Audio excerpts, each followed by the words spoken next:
Besok atus meruput kas tipis neng resepsimu nyekseni ijab kabul kwe robojomu. Statusku biyen pacar saiki tamu undangan. Kelangan kwe aku oleh ijol prasmanan.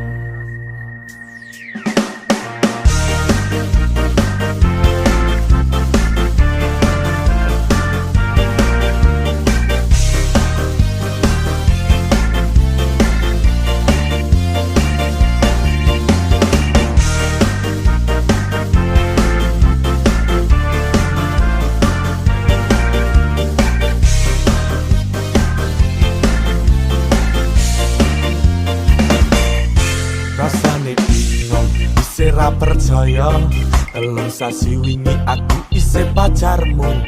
Jebul saiki ana wong liya rada sedih pengen nangis tapi kok waduh. Awale indah kini berantakan, kabeh cerita mbok rampungi nganggo undangan. Aku gagah teko ning resepsinan, wis sesandingan tak tinggal nyanyi ndang juga. Aku hati yen hatiku ngontok rekreasi. Aku sadar ku relakan walaupun sakit ambil. Minggu esok atus merubah kas tipis neng resepsimu nyekseni ijab kabul kwe robojomu.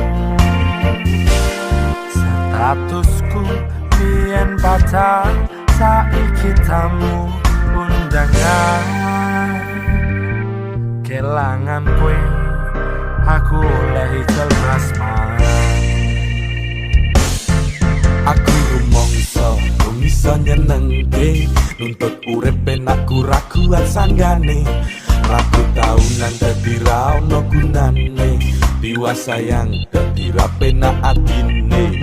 Reti-reti aku nampani undangan, ono jenengmu aku bingung ra karuan. Biyen pacar saiki aku dadi mantan, dadi saksimu pas munggah ning pelaminan. Aku hati yen hatiku ngontok rekreasi. Aku sadar ku relakan walaupun sakit ambil.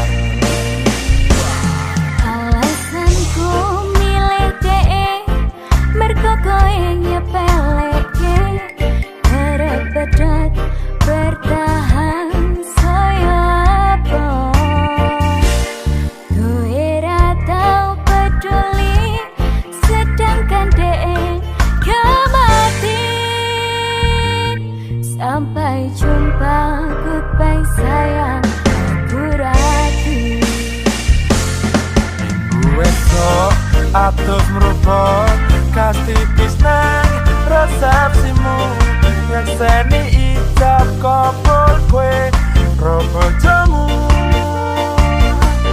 Statusku biyen pacar saiki tamu undangan. Kelangan kwe aku oleh ijol prasmanan.